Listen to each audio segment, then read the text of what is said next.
My God, this is the big one. United versus City at Old Trafford. Pep versus Jose. Both sides undefeated. Both going into this on the back of ridiculous spending. Both sides have looked good, but are still both untested. Someone's O has got to go.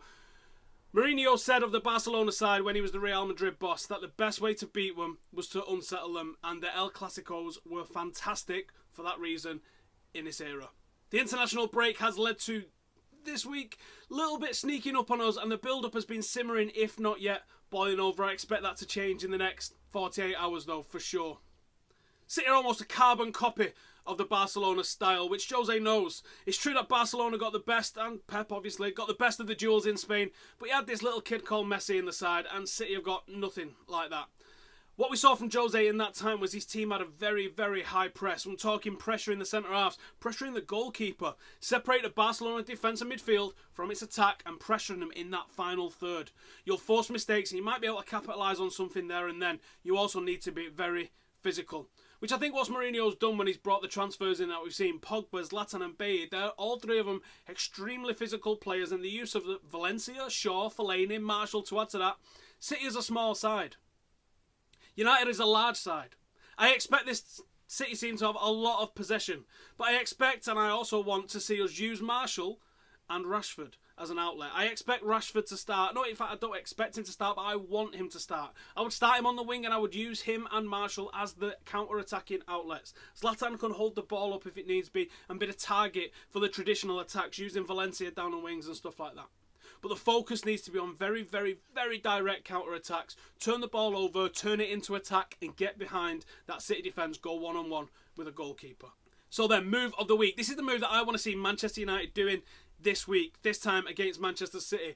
When they get their new goalkeeper involved in recycling possession, which is the reason that Pep Guardiola's brought him to Manchester City, didn't think Hart could do it as well, so I would certainly expect when it's being passed around the defence, the goalkeeper's going to get in the mixer and use it and be used in that sort of thing as well, in between the two centre-halves. Watch out for someone chasing him down and putting him under pressure, and as you see that, you'll see 3 or 4 players also coming into shot and pressuring those that are willing to take the ball off him. The normal, easy options that he would have been getting. I expect that there to be 4 or 5 United players in that City third looking to block off all of his options and forcing him to go long. And when you force him to go long, you're looking at a very small Manchester City side trying to compete in the air against the Manchester United side that has got aerial dominance. And this is where I'm going to see Fellaini. This is where I'm going to see Bailly. This is where I'm going to see that sort of player dominate, win the ball back and restart attacks from Manchester United. Key player. Now, I thought about this back and forward quite a few times, and I think Pogba's going to be extremely important in transitioning defence into attack, driving, playing long, accurate balls in behind City, but then so will Fellaini. If the attackers are forcing high balls from City and they look to relieve the pressure, then this aerial presence in that area is going to be absolutely huge, as will his threat at set pieces. But then I also think Wayne Rooney's experience, Bailly's quick and aggressive defending, Zlatan's hold-up play, the wingers, David De Gea, are all going to be key. So I couldn't pick a key player.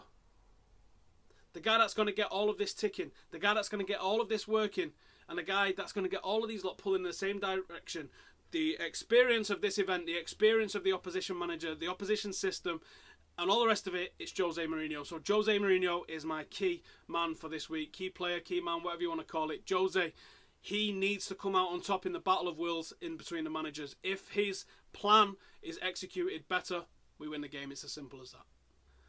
All right then, it's time for the starting 11. Now, I've gone for a 4-3-3, and I think we probably will line up on paper at least as a 4-2-3-1. There's not much of a difference to this, and I've gone with the players that I think are 50-50, not 100% sure if they're going to play or this, that and the other, but this is the way I want to see them play, and this is the way I want to see them line up. So David De Gea in net, important. Not really utilised him at all this season. I hope it stays the same way on Saturday afternoon. Can't see it though. I think he's going to have a big part to play in this game at weekend. Valencia and Shaw, fullbacks, they're going to be providing the width. They're going to be probably one of the most important attacking outlets for us when we cross the halfway line in a slower build-up. They're going to be the ones that we're going to look to get round and behind City. The fast counter-attacks, it will be using the wingers. The more slow, deliberate play when we just win possession, and we can't really turn that into a super fast counter-attack. We'll be looking to get some presence down the flanks using these two, because the two forwards are going to tuck in, especially if we're not behind City's back four. Centre-halves, Bailly and Blind, simple as that. He might bring Smalling in if Bay's not 100%, because there's all sorts of question marks at the moment. So I'm just going to go on. I'm assuming everyone's going to be fit, so let's just go. Fellaini, holding midfielder. No arguments there. The difference is with the other midfielders, and I think Rooney have pulled back from being the number 10 and Pogba have pushed up slightly, so it'll kind of be a midfield 3. You sort of see these doing it a little bit, so this is how I want to see them line up. Rooney and Pogba almost next to each other, because Rooney, as we saw for England, can do that defensive duty, and I do think you need the 3 men in midfield against this City team. Fellaini's not got the intricate enough feet to be able to cope with a little quick pass that he needs. He's going to need a little bit of a help. People that are there for him, people that are options for him. Blind will always be an option for him, but if he's got Pogba and Rooney as options as well that he can just give a quick pass to, then Rooney and Pogba can both find outlets on the wing really fast if that's what they've been told to do. And then obviously up front, Zlatan Ibrahimovic, easy peasy.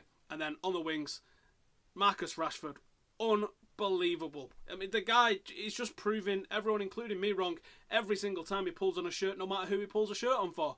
The guy has just got that knack of finding a goal. And in a game like this, I hope Jose Mourinho has learnt from what Sir Alex did, because we was having the better of the game against the Real Madrid in the quarter-final a few years ago when Nani got sent off. And what he did was drop Rooney, and he had Welbeck and Nani as the outlets on the wing, and we was looking to soak that pressure up and then hit with fast counter-attacks, and it was working. We was having a lot of chances. I think Robin Van Persie was centre forward that night, and that's the role that I want to see Zlatan occupy. The guy that's going to be in the box looking to finish stuff off. He needs to be very accurate, because I don't think there will be 100 chances for him in this game. He's going to have to take the early ones, and that's going to be the difference in this game. But the wingers are going to be very key. As soon as we win the ball, switch it out to the wingers and let them get in behind. You give Marcus Rashford any sort of space, he's going to punish you. We've seen it against Galatasaray. We've seen it time and time again. We've seen it in last Manchester derby. We've seen it against Norway the other night.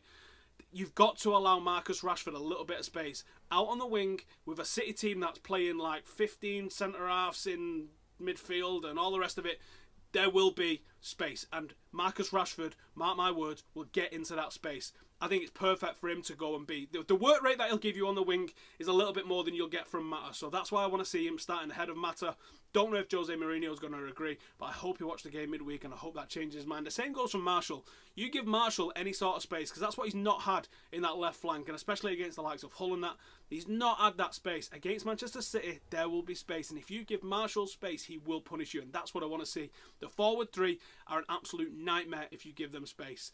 They're going to get space. We just need to get the ball to them. That's going to be the problem, because City will have, I think City are going to have 55 to 58% possession. They're probably going to dominate the possession a little bit. They're probably going to dominate territory a little bit. We just need to be speedy, direct, and fucking ruthless when we get the ball. Right, prediction time then. This game is going to be extremely close. It feels like a cup final. The atmosphere at Old Trafford will be absolutely insane. Aguero missing is a big bonus for United, big time. But regardless, I think we got this. It'll be a totally different thing to the way the whole game was. Totally. There will be so much room and we will get so many chances. We just need to capitalise. City have looked good going forward, but so have we. And we need to be on it ourselves. And I see goals. I see this being like a 3-2 to United, a 4-3 thriller like we saw when Michael Owen got the winner. But we have got this, because Pep is bald, Manchester is red, and you can't change those things. Come on.